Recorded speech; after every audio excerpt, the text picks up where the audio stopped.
Wag dyan. That's traitorousness to the Republic.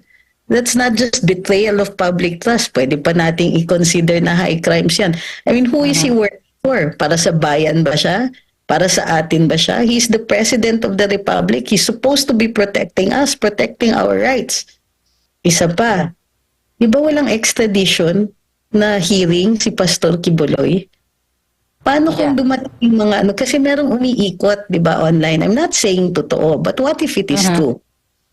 Assuming that it is true, yung sinasabi nila na nandito ang mga puwersa ng ibang bayan para dakipin si Pastor Kibuloy at dalhin sa, well, a third-party nation, kumbaga, yung fear niya of extraordinary rendition, that's betrayal also.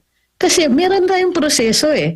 Kung sakasakaling kailangan ng US mapanagot ang isang mamamayan natin doon sa kanilang bansa, then they